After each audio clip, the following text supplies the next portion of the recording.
A emoção toma conta. Pastor Fernando.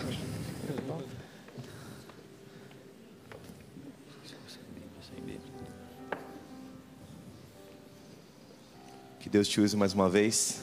Amém. Que você estoure bastante o tempo para que eu possa também estourar. E ninguém Amém. me cobre nunca mais ficar dentro do tempo. Amém. Deixa eu ver se...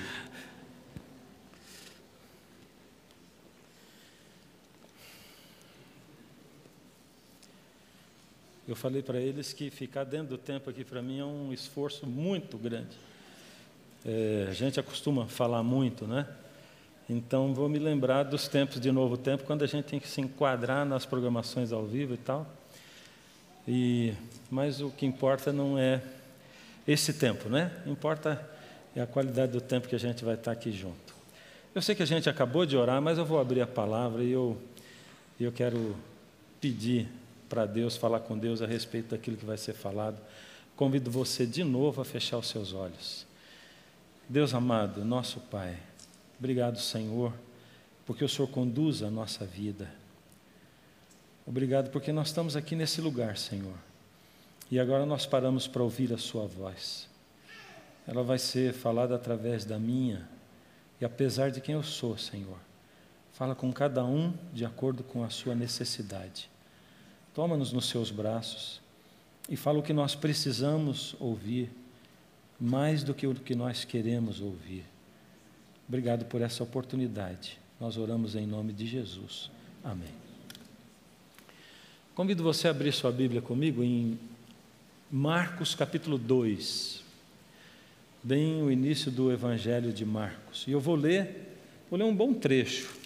Vou ler do verso 1 até o verso 12. A gente vai ler 12 versos. Dias depois entrou Jesus de novo em Cafarnaum e logo correu a notícia de que ele estava em casa. Muitos foram para ali, tantos que nem mesmo junto à porta eles achavam lugar, e anunciava-lhes a palavra. Alguns foram ter com ele, conduzindo um paralítico levado por 4 homens. E não podendo aproximar-se dele por causa da multidão, descobriram o telhado no ponto correspondente ao em que ele estava. E fazendo uma abertura, baixaram o leito em que estava o doente. Vendo-lhes a fé, Jesus disse ao paralítico: Filho, os teus pecados estão perdoados. Mas alguns dos escribas estavam assentados ali e pensavam em seu coração: por que ele fala desse modo? Isso é blasfêmia. Quem pode perdoar pecados senão um que é Deus? E Jesus, percebendo logo por seu espírito que eles pensavam isso, disse-lhes: por que pensais sobre essas coisas em vosso coração? Qual é mais fácil? Dizer ao paralítico: estão perdoados os teus pecados, ou dizer: levanta-te, toma o teu leito e anda? Ora, para que saibais que o Filho do Homem tem sobre a terra autoridade para perdoar pecados, disse ao paralítico: eu te mando, levanta-te, toma a tua cama e vai para a tua casa. Então ele se levantou e no mesmo instante, tomando o leito, retirou-se à vista de todos, a ponto de se admirarem todos e darem glória a Deus, dizendo: jamais vimos coisa assim. Como a gente está no início de Marcos, e Marcos conta a história de Jesus, a gente está também bem no início do ministério de Jesus. Jesus iniciou o ministério dele ali em Cafarnaum, onde ele está de novo agora nesse texto aqui. Fez o primeiro milagre dele, e depois do primeiro milagre dele, a notícia e a fama dele correu por todo lado. As pessoas no boca a boca iam falando de Jesus. Inicialmente elas tinham colocado uma ideia de que João Batista seria o Messias, e eles já esperavam o Messias. Sabiam que a qualquer momento o Messias ia aparecer. Mas João Batista já tinha dito que não era o Messias, apontava para Jesus, e toda essa coisa da expectativa do Messias, dos milagres que ele fazia, e também do poder da palavra, do poder com o qual ele pregava, tudo isso fazia de Jesus a última notícia. As pessoas só falavam em Jesus. Por isso que o texto começa dizendo assim que Ele voltou para Cafarnaum, onde ele tinha estado antes, onde ele tinha transformado a água em sangue, e que, ao chegar numa casa para pregar, a casa se encheu tanto que não tinha lugar nem do lado de fora. E quando a gente vê um público tão grande assim, a gente pode saber que ele é um público que traz pessoas diferentes e com expectativas diferentes também, né? Ali tinha muita gente, não tinha ar-condicionado, devia ter muito calor lá também. Também não tinha acomodação para todo mundo, tinha um monte de gente em pé, tinha muita gente mal acomodada, tinha outras pessoas ali, devia ter muito barulho também, né? Tinha também pessoas interessadas que foram ali para conhecer Jesus, ouvir o que ele tinha para falar, mas provavelmente também tinha pessoas curiosas, que não eram interessadas. Provavelmente havia pessoas que tinham sido convidadas por alguém, vamos lá, vamos ver Jesus, e a pessoa acabou indo. Ou seja, esse auditório tinha tudo a ver com a Nova Semente aqui, não tinha? Uma mistura de gente, mistura de interesses, né? Mistura de sensações. E ali estava Jesus. O texto diz assim: e pregava-lhes a palavra. Eu gosto muito de prestar atenção nos evangelhos e na Bíblia, para o fato de que Jesus tinha um foco, e o foco dele era a pregação. Tudo que Jesus fazia mais estava só ao redor daquele foco principal, que era pregar a palavra, ensinar o evangelho do reino, preparar as pessoas para entenderem quem é Deus, quem é Jesus, a missão dele, o que acontece na terra, por que a terra é desse jeito, e o que eles tinham que fazer em relação a tudo isso aí. O foco dele era a palavra. Aí o texto continua, vamos lá. Aí diz assim, verso 3: alguns foram ter com ele, conduzindo um paralítico levado por 4 homens, e não podendo aproximar-se dele por causa da multidão, descobriram o telhado. Vamos parar por aqui. Então diz assim, alguns foram ter com ele, levando um paralítico. Aparece uma figura, que é a figura principal depois de Jesus dentro desse relato aqui. Quem ele era? Ele era um paralítico. Ele era alguém que não podia se locomover sozinho. Embora ele fosse um paralítico, a Bíblia aqui não está focando só os que têm esse problema de saúde. Ela está focando qualquer pessoa que tenha qualquer tipo de problema de saúde, principalmente os incuráveis. Problemas que a medicina diz assim, é incurável. Ele tinha a sua limitação. Mas ele não era só paralítico. Ele era um paralítico duplamente paralítico. Ele era paralítico física e espiritualmente. Principalmente porque naquela época, nessa cultura principalmente, as pessoas acreditavam que quando as coisas davam errado na vida é porque o portador da doença tinha algum problema espiritual. Eles ligavam o espiritual com o físico. Então, se coisas ruins começassem a acontecer na vida de uma pessoa em cadeia, os outros já olhariam e diziam, opa, espera aí, tem algum problema aí. Deus abandonou essa pessoa porque estão acontecendo todas essas coisas ruins. E você lembra bem disso, por exemplo, no caso de Jó, não é? Os amigos de Jó. O problema, tinha algum problema, e o problema estava em Jó, segundo a visão deles. Isso aí continuava, até aquela época. Aliás, eu acho que continua até hoje, não é? A gente ouve pessoas religiosas dizendo, e falando até da televisão, por exemplo, dizendo, olha, se você está com problema, você não arruma emprego, se você tem problema de saúde, é porque você está muito longe de Deus, você tem que vir para cá e tal, mas Deus nunca fez esse tipo de barganha com o ser humano.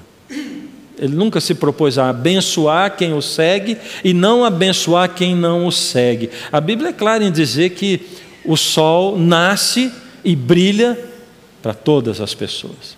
Quer essas pessoas creiam em Deus, quer não creiam em Deus. Aqui está o princípio básico da liberdade que Deus dá para todos nós. Ou seja, você pode viver a vida inteira sem nem pensar em Deus, ou você pode cuspir no rosto de Deus, bater na cara dele, e ele não vai amaldiçoar você. Aliás, você não vai ter feito novidade nenhuma, porque já fizeram isso com Jesus quando ele esteve aqui. né?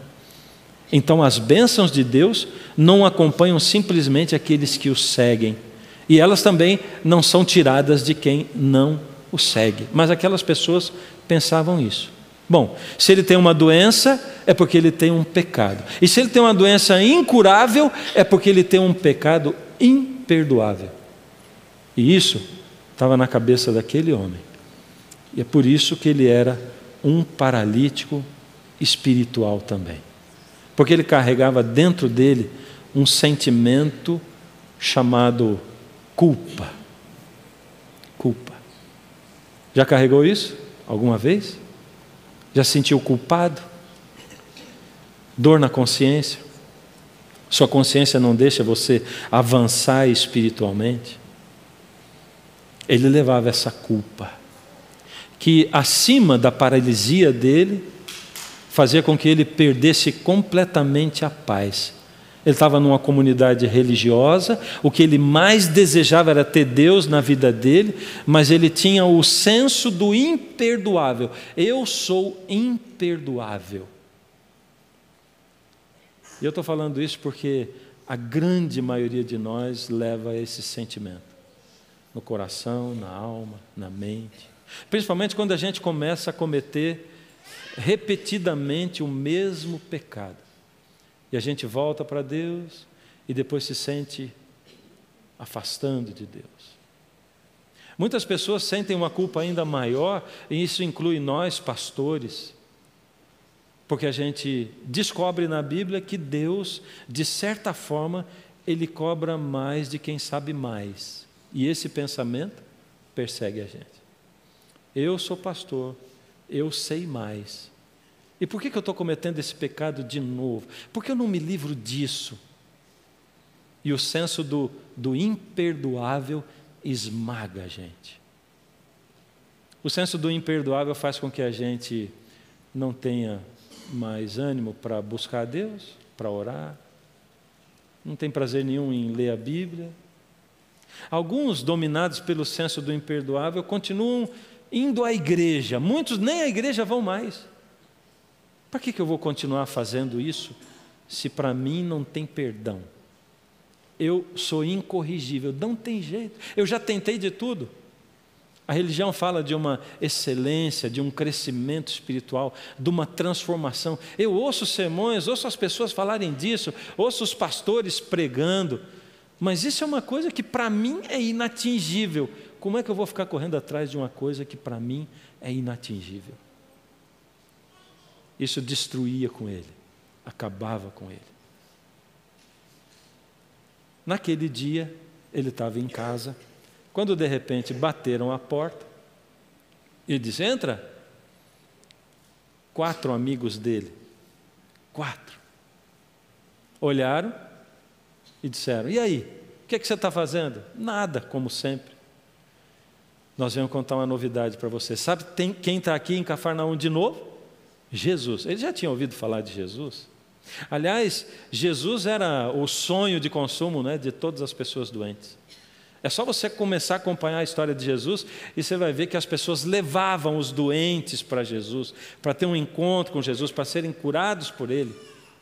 Jesus começa a pregar de dentro do barquinho, porque mesmo na praia ele não conseguia falar, as pessoas o comprimiam, então ele entrava no barquinho, se afastava e ficava falando com as pessoas ali, para poder ter um espaço onde ele pudesse falar com as pessoas. E aquele homem já tinha ouvido falar de Jesus, ele tinha o desejo de encontrar com Jesus. E eles falaram: ele está aqui de novo. Ele chegou aqui em Cafarnaum de novo. E ele pensou: poxa, mas como eu vou ver Jesus? Imagina, nós somos 4, viemos para levar você para ver Jesus. E aqui surge uma outra categoria que até agora não tinha aqui, não é? A gente tinha os curiosos, a gente tem os interessados, a gente tem os convidados no meio do povo, mas aqui surgem os carregadores de paralítico. Carregadores de paralítico. É interessante, não é? Porque existem muitos paralíticos espirituais. O paralítico espiritual, em geral, é aquele que não evolui espiritualmente, né? Eu me lembro que eu conhecia um grupo musical e ouvi o grupo uma vez e uma moça que era solista não estava ali cantando. Eu perguntei para o diretor do grupo, falei, escuta, e a fulana? Ele falou, mas imagina, é uma menina muito difícil da gente tratar, você tem que viver carregando, tem que ir na casa dela para levar para o ensaio, e senão ela não vem no ensaio. Não dá. Eu falei para ele, olha, tem gente que é paralítico espiritual, e a gente tem que carregar. Imagina que eu vou ficar carregando e tal. Bom, depois de uns 3 meses encontrei o grupo de novo, ela estava cantando e eu falei para ele, está cantando? Ele falou, decidi carregar de novo. É assim. Os paralíticos espirituais, eles cansam a gente. Sabe por quê? É o tempo todo, é a vida toda. Dá a impressão que essa pessoa nunca vai evoluir espiritualmente se não estiver junto dela. E é tremendamente esmagadora a proporção do quanto a gente precisa de carregadores de paralíticos em relação aos paralíticos. São 4 carregadores para cada paralítico espiritual. 4.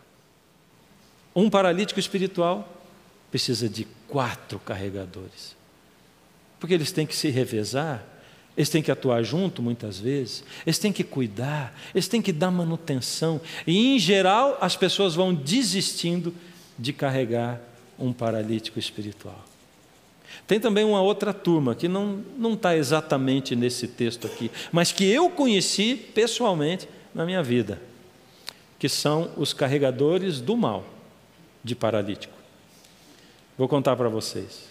Um rapazinho que eu conheci, num lugar onde eu fui pastor, dei estudo bíblico para ele e o batizei. Ele era paraplégico.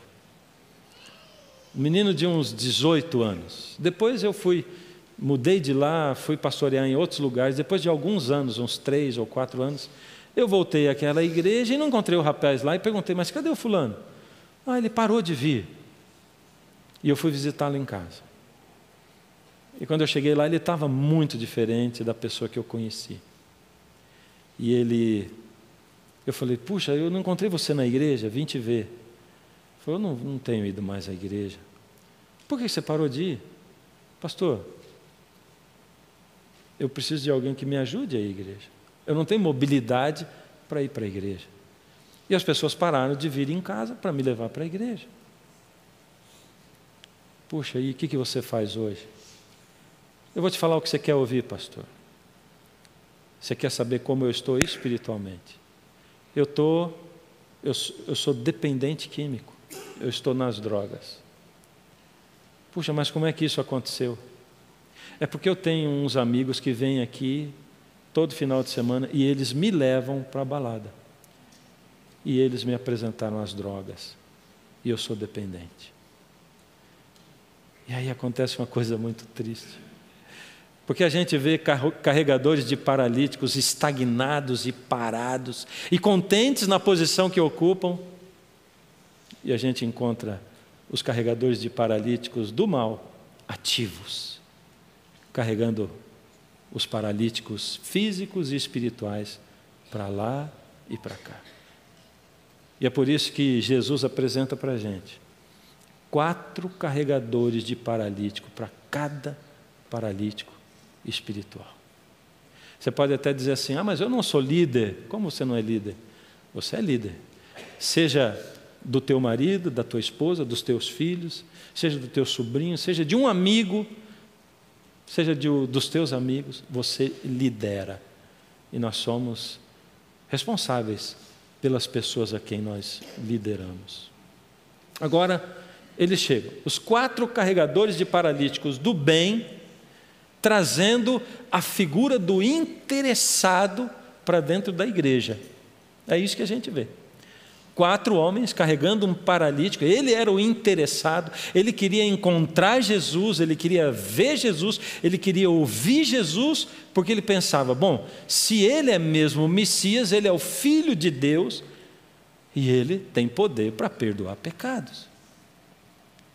Aí diz o verso 4, e não podendo aproximar-se de Jesus por causa da multidão, descobriram o telhado no ponto correspondente ao em que ele estava, fazendo uma abertura, baixaram o leito em que jazia o doente. Agora você imagina, chegaram, quando chega na porta, está tudo lotado, gente para todo lado, em pé, nem do lado de fora da porta tinha lugar. E eles dizem: por favor, pode dar um passinho aí para a gente poder entrar, um passinho à esquerda, à direita. Como um passinho? Se fosse uma pessoa já seria difícil entrar aqui. Agora você imagina, 4 carregando um leito, era uma maca, uma cama. Não dá, simplesmente não dá. Volta outro dia, porque tem essa também. Quando o auditório está muito cheio de tudo isso que eu falei, muitas vezes o interessado mesmo chega lá, mas não tem lugar para ele, né? E não tinha. Só que existe uma mensagem que Deus quer dar para você e para mim aqui, e que não pode passar desapercebida. Deus está dizendo assim: não importam as dificuldades, não importam as impossibilidades, se um ser humano desejar ter um encontro com Jesus, ele vai ter esse encontro com Jesus. Deus diz assim: eu garanto. E a cena seguinte a gente vê Jesus pregando, de repente começaram a cair uns detritos em cima da cabeça dele, uns restos. Para mim aquele telhado devia ser de algum tipo de vegetação. De repente a luz começa a entrar dentro daquele lugar, a luz do dia. Jesus para de falar, todo mundo se afasta e começa a olhar para cima, o burburinho, e as pessoas começam a dizer: mas o que estão fazendo e tal? O assunto muda, atrapalhou o sermão no meio. Aquela coisa que nenhum pregador gosta, não é? E aí daqui a pouco uma cabecinha para baixo, outra cabecinha, 4 cabecinhas olhando para baixo. O que vocês estão fazendo aí? E a mãozinha dizia assim ainda, ó: espera que tem mais. E de repente eles começaram a meter uma cama, uma maca pelo meio daquele buraco, e baixaram a cama. O que diz no verso em seguida toca o meu coração. Ele diz assim: vendo-lhes a fé, Jesus disse: filho, os teus pecados estão perdoados. Jesus sabia ou não sabia o que estava dentro do coração daquele homem? Jesus conhecia ou não conhecia profundamente a alma, o cerne daquele camarada que estava ali sendo baixado dentro naquela cama? Os teus pecados. Dá para imaginar o que aconteceu naquele homem? Você lembra de algum momento na sua vida em que você sentiu o peso do seu pecado saindo? Você se sentiu assim, completamente perdoado? Sentiu zerado, apagado, livre? É como se a primavera estivesse nascendo naquele coração. É como se uma brisa suave estivesse tocando o rosto daquele homem. Porém, ninguém mais podia sentir o que ele estava sentindo. Porque o que ele sentia era dentro da alma dele, e o único que conhecia e que conhece corações é Jesus. Então, o verso seguinte diz: mas ali estavam os maiorais, os escribas e os fariseus. E vendo o que Jesus tinha dito, pensaram, arrazoavam em suas mentes: como ele pode dizer tal coisa? Isso é blasfêmia. Ninguém pode perdoar pecado senão Deus. É porque aí aparece o último grupo. Até agora a gente tinha os interessados, os curiosos, né? A gente tinha os convidados, tinha os paralíticos físicos, paralíticos espirituais, e a gente tinha também os carregadores de paralítico. Agora aparece o último grupo, que são os críticos. Não podia faltar. Se você não se encaixou em nenhum dos grupos anteriores, provavelmente vai se encaixar nesse aqui, o dos críticos. Porque os críticos, eles estão em todo lugar. E todo auditório tem críticos. Tem críticos que fazem parte daquela igreja, e tem críticos também que não fazem parte dela, vêm e saem criticando. Tem de tudo isso aí. Em todo lugar tem isso. Esse texto é a descrição da igreja Nova Semente. E por isso Deus colocou no meu coração esse texto, quando eu estava pedindo para Ele o que falar para vocês aqui, nesse primeiro dia. Esse grupo dos críticos, ele me incomoda. Porque quando eu começo a olhar muito para mim mesmo, eu vejo que eu mesmo faço parte dele. que em muitos momentos da minha vida eu não consigo não criticar. Me pego criticando sem nem perceber, porque aquilo está na minha alma.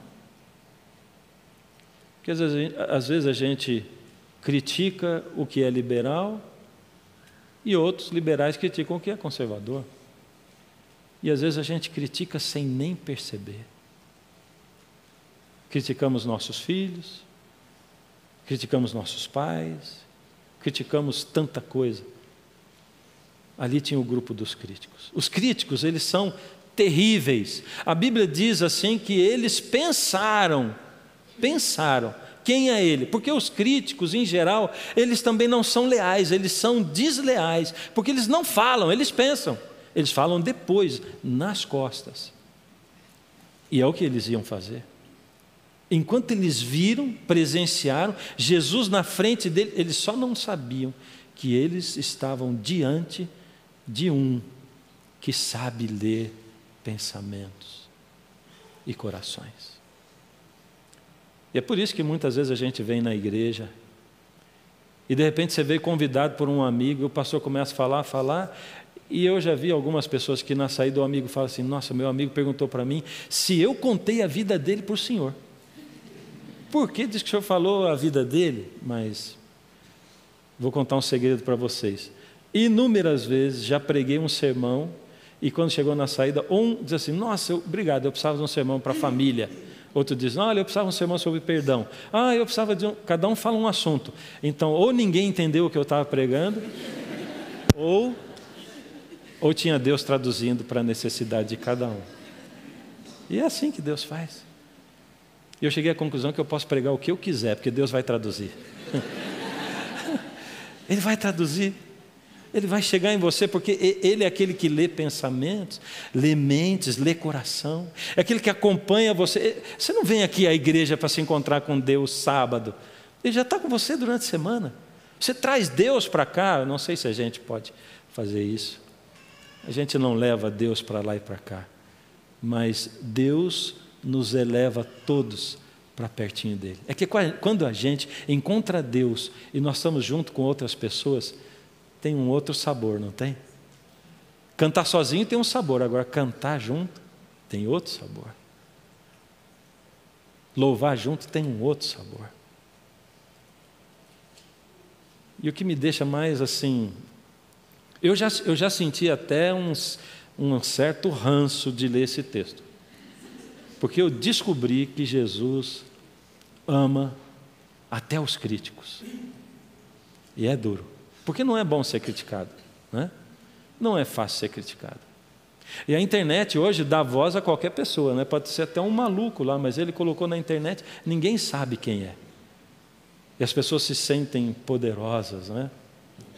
E muitos se escondem atrás do fato de que ninguém sabe quem ele é. Muitas vezes na minha vida recebi cartas anônimas, né? Recebi tantas, já me fez tão mal que eu cheguei a uma conclusão. Quando eu recebo uma carta, antes de ler, eu já olho o fim, para ver se está assinado. Quando não está assinada, eu aprendi que o que não merece ser assinado não merece ser lido também, né? Porque a crítica destrói a gente. E Jesus ama os críticos. Que coisa difícil. Porque Jesus não deixa ninguém passar desapercebido.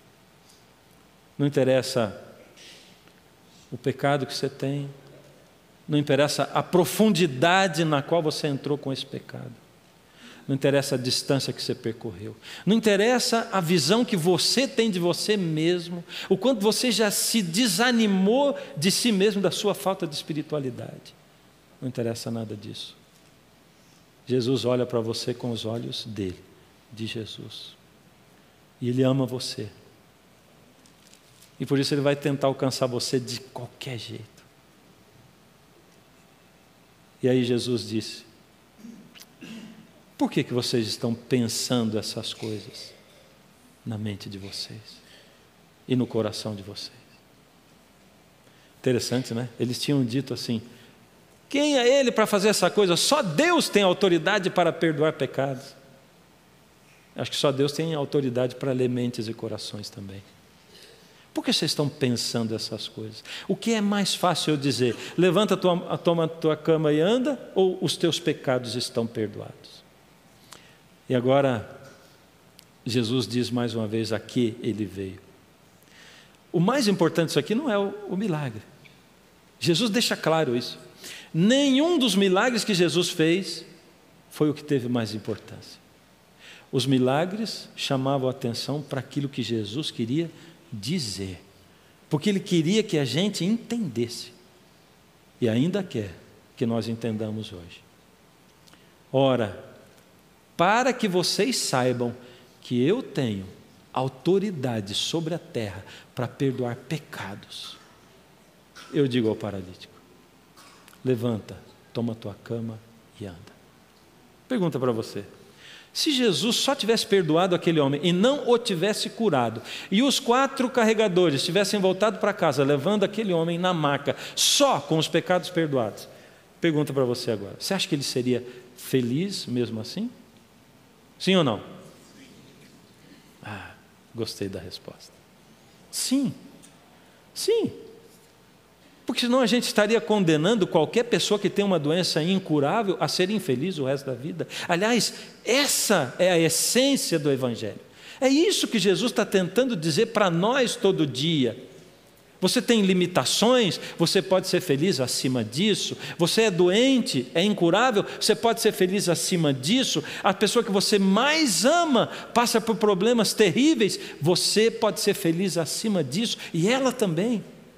Não interessa que você viva nesse mundo tenebroso, é possível andar com os pés na terra sem tirar os olhos do céu.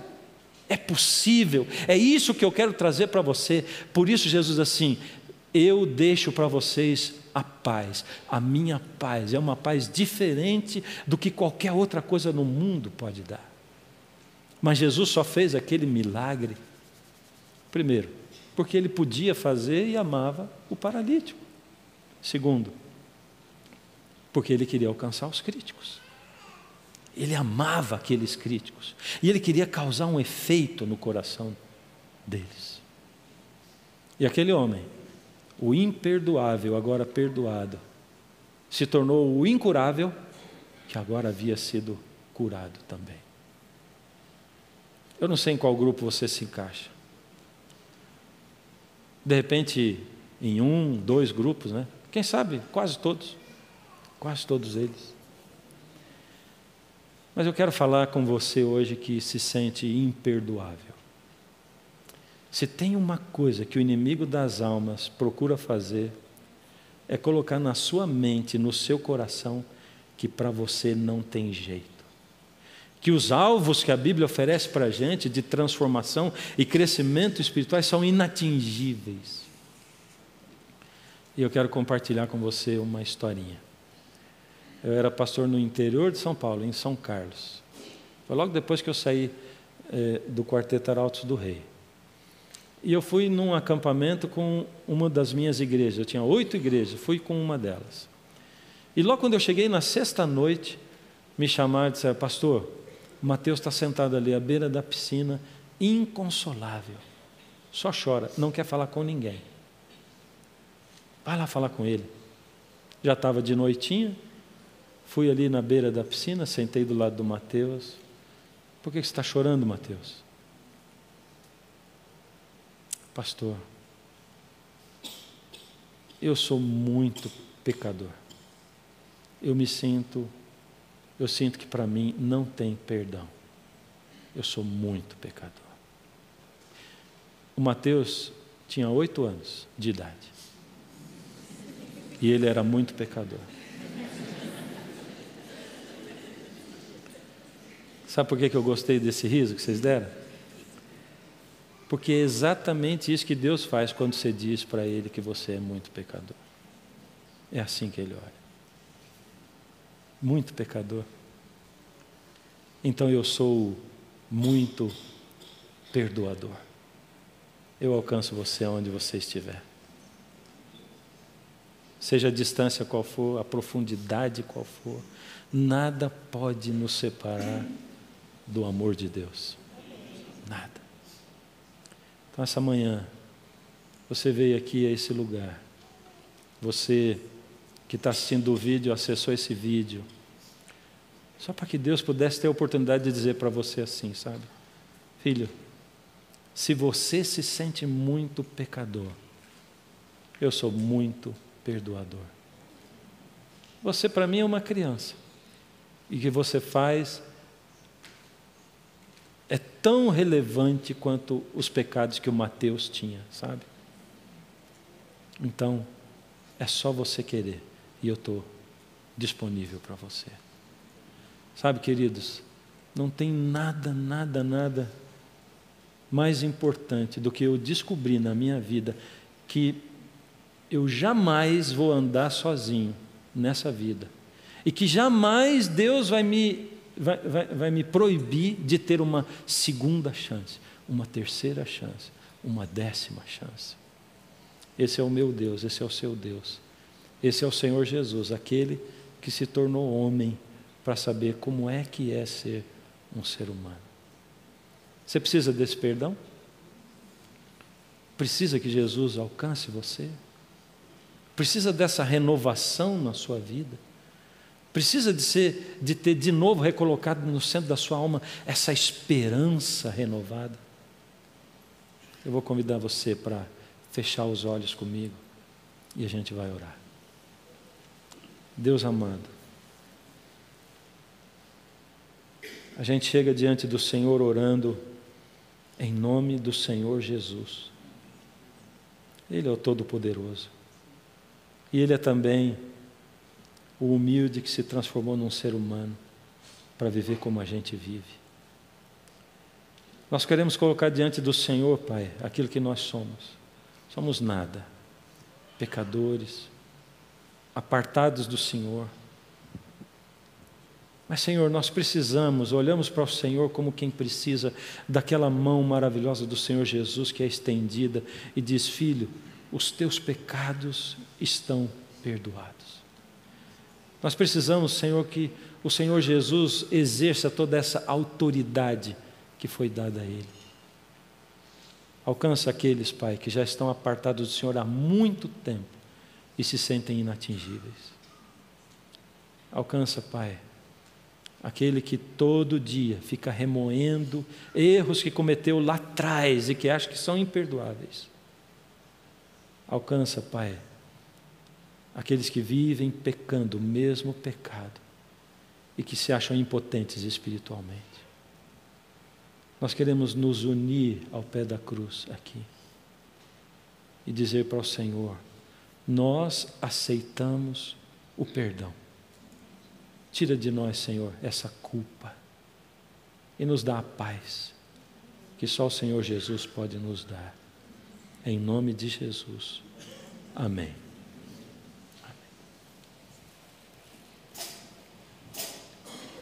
Vamos cantar? Que sejamos completos em Cristo Jesus, amém?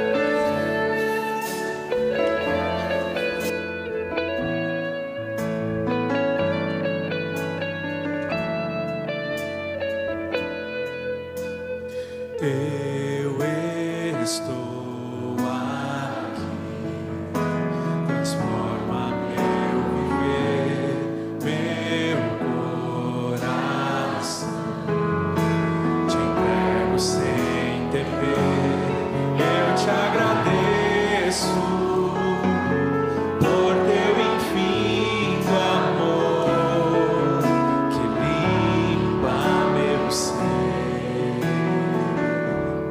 Em teus olhos eu encontro, em teus braços eu descanso.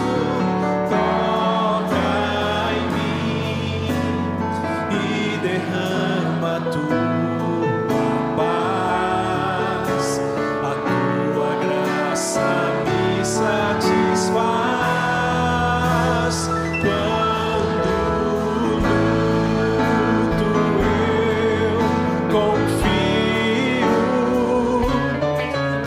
Eu sei que estás comigo e de tudo que passei, então serei completo, enfim.